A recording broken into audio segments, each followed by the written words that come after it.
یہاں پہ جو میرے ساتھ ایک سٹیٹ آف مائنڈ کے ساتھ سلطان راہی بن کے تسی انج کر لو تسی اونج کر لو. وی آر ناٹ ان سم فلمی سچویشن. آپ کو یہ ورد اور یہ تسبیح پی ایم ایل این کو جنرل فیض والے بھی خود ہی گلے پڑے گی. ہمارے اس بات سے کوئی تعلق نہیں ہے. آپ اپنے جو کارڈز کھیل لیں, آپ اپنے سارے سیاسی کارڈز کھیل لیں, پھر ہم سے بات کر لیجیے. اچھا, سب سے پہلے تو شروع کرتے ہیں جنرل فیض حمید صاحب سے. 9 مئی کا ورد اور تسبیح پی ایم ایل این بار بار پڑھتی رہی, اس کا کوئی فائدہ ان کو نہیں ہوا. پاکستان تحریک انصاف کی پاپولیرٹی اور بڑھ گئی اور ہم نے الیکشن بھی جیت لیا 8 فروری کو. آپ کاغذوں میں بے شک وزیر اعظم ہوں گے, لیکن آپ اصل میں وزیر اعظم نہیں ہیں. اب ان کو ایک اور تسبیح اور ورد مل گیا جس کا نام ہے جنرل ریٹائرڈ فیض حمید. آپ ایک اور آسرا کر لیں, آپ ایک اور کوشش کر کے دیکھ لیں.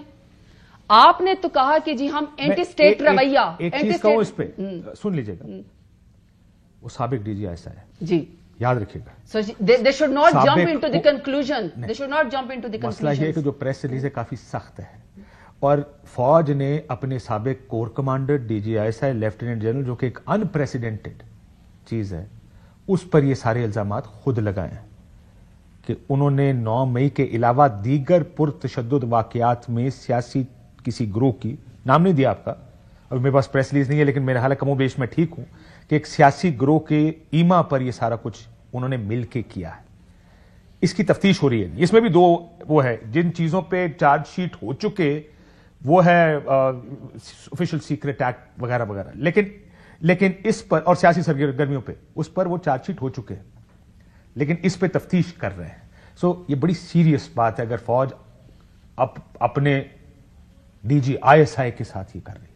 ہم نے کبھی نہیں, میں نے سوچا تھا کہ انلیس حالات کو بہت ہی بدل جائے کہ کوئی فوجی general especially D G I S I اس طرح اس کا ٹرائل ہو رہا ہوگا. اب میں اگین, اگر یہ اتنا سیریس ایشو ہے, یہ فوج کا اندرونی معاملہ ہے, آپ جو مرضی یہ لوگ کوششیں کر لینا. پاکستان تحریک انصاف پہلے بھی مشکلات کا شکار ہے, ہم ہر دفعہ سرخرو ہو کے نکلتے ہیں. آپ کو یہ ورد اور یہ تسبیح پی ایم ایل این کو جنرل فیض والے بھی خود ہی گلے پڑے گی. ہمارے اس بات سے کوئی تعلق نہیں ہے. آپ کا کوئی تعلق تھا نہیں, اسی تو کہہ رہا نا کہ یہ پھر وقت بتا دے گا کہ کیا تعلق. خان صاحب کے ساتھ میں ایک سوال پوچھنا چاہتا ہوں. This is honest, you don't let me speak. Madam میں سوال تو میں یہ پوچھ رہا ہوں, جب آپ خان صاحب کے ساتھ ٹائم گزارتے ہیں, جب آپ نے کہا 5 گھنٹے تھے, ڈڈ سمبڈی آسک کہ جی فیض حمید صاحب کے ساتھ ہمارا کوئی تعلق؟ نہیں, دیکھیں جب وہ پرائم منسٹر تھے تو ظاہری بات ہے سب نے ان کو ایک وہ کرنا تھا, یہ ایک پروٹوکول وہ انہوں نے کرنا تھا. اس کے بعد ہماری اپنی ایک پولیٹیکل جماعت ہے, نہ ہم جنرل ضیاء الحق کی گود ہیں نہ جنرل جیلانی کی گود میں آئے ہیں. پاکستان تحریک انصاف کی اپنی ایک جدوجہد ہے, ہم ووٹ لے کر آتے ہیں, برقع پہن کے یا کار کی ڈگی میں نہیں آتے. پاکستان تحریک انصاف مذاکرات کے اوپر بلیو کرتی ہے, ہم نے اپنے میچورٹی شو کی ہے. اگر اس کو کوئی اپنی کمزوری سمجھتا ہے, اور یہاں پہ جو میرے ساتھ ایک سٹیٹ آف مائنڈ کے ساتھ سلطان راہی بن کے تسی انج کر لو تسی اونج کر لو, وی آر ناٹ ان سم فلمی سچویشن. ہم کسی پنجابی فلم کے اندر نہیں بیٹھے ہوئے ہیں. ریئلٹی یہ ہے کہ آپ نے لوگوں کو نہتے لوگوں کو گولیاں ماری ہیں, آپ ڈینائی کریں یا آپ کے گلے پڑے گی. آپ نے الیکشن چوری کیا, آپ ڈینائی کریں یا آپ کے گلے پڑے گی. آپ نے پاکستان تحریک انصاف کو ختم کرنے کی کوشش کی, ہم واپس آئیں, طاقت کے ساتھ واپس آئیں. تو اس لیے جو آپ اس طریقے کی بات کریں, اس کو مار دیں گے, اس کو مار دیں گے, ہم پردہ ڈال دیں گے, اس سے آپ کی جان نہیں چھوٹتی. آپ یہ ایکسپٹ کر لیں کہ آپ نے ایک دن منہ دکھانا ہے, آپ نے لوگوں کو بھی دکھانا ہے, آپ نے اللہ کو بھی منہ دکھانا ہے. ہاں, اگر آپ سلطان راہی کی پنجابی کی فلموں کے اوپر ڈائیلاگ بازی کریں گے تو آئی ایم سوری, آپ پہلے بھی 5 سال ڈسکوالیفائڈ ہو چکے ہیں. جب آپ نے ججوں کو بت کہا, آپ ابھی بھی بہتر یہ جو بیان بازی یا جس کو آپ سلطان رہی کہہ رہے ہیں, it is good for optics, it is good for optics. اس چیز کے قریب تر ہے جو تحریک انصاف سے ہم نے دیکھی ہے نا پچھلے 4-5 سال میں. خان صاحب مشکل ترین وقتوں میں بھی میٹنگز میں نہیں گئے. ادھر انڈیا کا حملہ ہونے والا تھا, میں آپ کو یقین مانے اس دن ہمیں اس لیے پتا تھا کہ مجھے خود فون آیا آپ کی حکومت سے کہ بہت سینئر وزیر کا, کہا صاحب 10 بجے حملہ ہونے والا ہے ہمارے پر. یہ ٹائم دیا گیا, ایگزیکٹ ٹائم جس دن میٹنگ ہوئی, اور خان صاحب نے کہا میں ان کے ساتھ نہیں بیٹھ. سو دیکھیں سلطان رہی وہ اس لیے بننے میں کہتے ہیں یار پچھلے 10 سال ہم آپ سے کہتے رہے ہمارے ساتھ بیٹھ جائیں کسی چیز کے اوپر,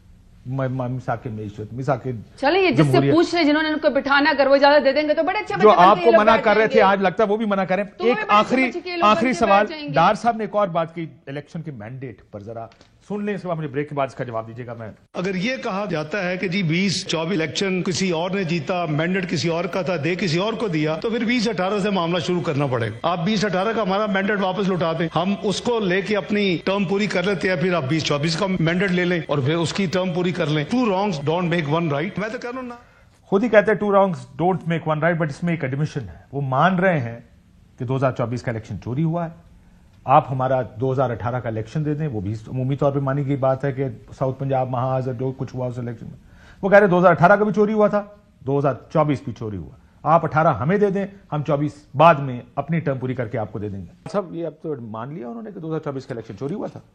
میرا خیال ہے کہ یہ جو بٹس اینڈ پیسز میں تقریریں چلائی جائیں, انہوں نے کہا کہ دیکھیں یہ آپ کا الزام تھا, یہ ہمارا ایک الزام نہیں. انہوں نے کہا آپ یہ کہتے ہیں 24, ہم کہتے ہیں 18 بھی چوری ہوا. آپ 18 کا مینڈیٹ ہمیں دے دیں, ہم اپنا ٹرم پورا کریں, پھر آپ 24 کا مینڈیٹ لیں. میں نے کہا نا جی ہمارا وزیر نائب وزیر اعظم نے چنگا پلی نہیں ساڑھے نائب وزیر اعظم نے بڑی حقائق پہ تقریر کی ہے, اور اس کو بٹ اینڈ پیسز میں نہ چلائیں اوور آل. باقی یہ کوئی بٹس اینڈ پیسز یہی بات انہوں نے یہ ابھی بھی کہہ رہی ہیں کہ ہم جیتے ہیں, یہ حکومت میں کاغذوں میں ہے, چنگی کاغذات, اب یہ کاغذوں سے بات کرنے چاہ رہے ہیں. حقیقت یہ ہے بھائی ڈی فیکٹو. بہت شکریہ دونوں مہمانوں کا. ناظرین کو